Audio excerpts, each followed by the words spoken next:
Hey guys, how you doing? Thank you for tuning into a brand new video. This is the Crew 2 and I'm just going to give you some tips and tricks on learning how to drift. Now this isn't professional advice, but this might help you out for people who have just bought the game and they're trying to learn how to do each event or whatever race, and drifting is one of them. You're going to have to drift in the game, so you might as well learn here. So what I want you to do is just go to the Salt Flats. That's where I am in the game, in the map. It's a big open area filled with nothing, so you're not going to hit anything if you drift. And look at that, we're in cinematic view.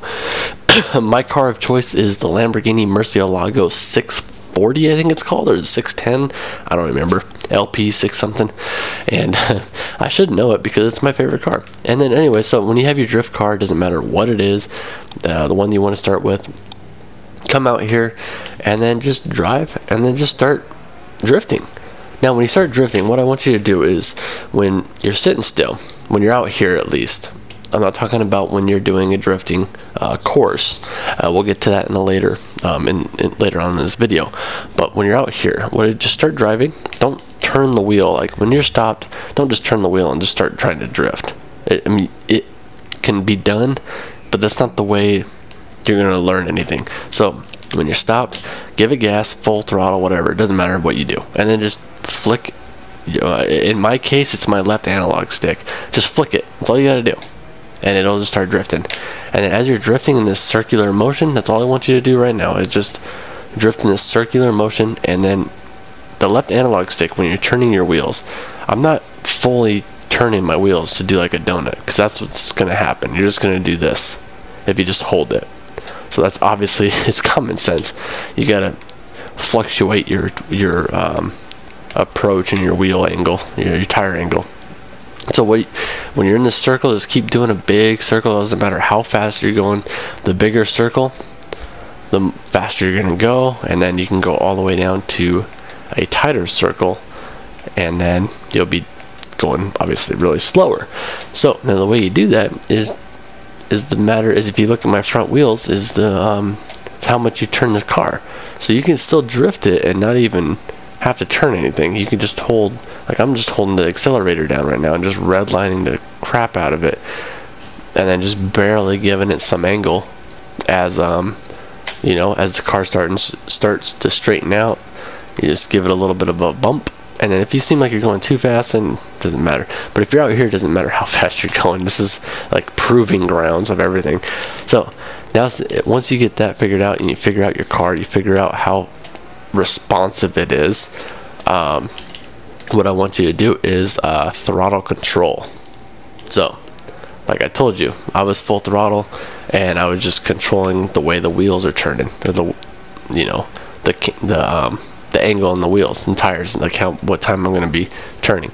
Now if you really want to get it controlled, my best thing is, now you're going both. You're using both now. You're using the steering and the throttle control. As you can see, I'm not redlining anymore.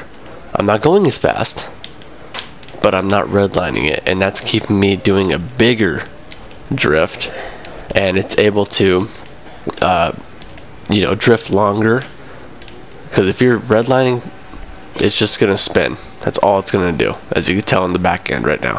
But now if you do throttle control, the back end ain't spinning. I'm still doing the exact same drift, but with more momentum. So that's another thing you want to keep in mind, and you'll see that at the end when I do that full thing, the full track, and get like 600 and something thousand points. You'll see that I'm all throttle control. I'm not redlining it. Some people can mod their cars to where they're doing, like, you know, they could just redline the whole heck out of it and they're second gear all the way the whole track. I don't do that. My preference is to have it in automatic mode and all just throttle control and the angle of the car. Guys, so that's pretty much it. If you have any other questions, let me know down in the comment section below. This is the couple little tips and tricks that I could say to get past and get some nice scores. You could probably do a lot better than me, but if you have any questions, let me know. And the best thing I could say right now is, just when you're drifting in the course, in the track, do not hit the walls, because if you hit the walls, the point of drifting is you want to drift at least in the game, you want to drift all the way through without hitting any walls, and because if you do, your points will go down and they restart. So you want to go through the whole track, do not hit any walls, keep the momentum going, keep the pace going, and make sure you keep your speed up a little bit. Don't go too fast, don't go too slow, kind of keep it in the medium, and then you'll do just fine. And I'm gonna leave you guys with that. If you have any more questions, I will 110% make another video on it. I'm answering you guys' questions and going maybe into more detail. Let me know, or if you want me to do something else, just let me know. And hopefully this helped. And yeah, enjoy. And then I'll play my next almost my next best record. So enjoy, guys. Thank you for tuning in, and we'll catch you guys on the next one. As a goodbye.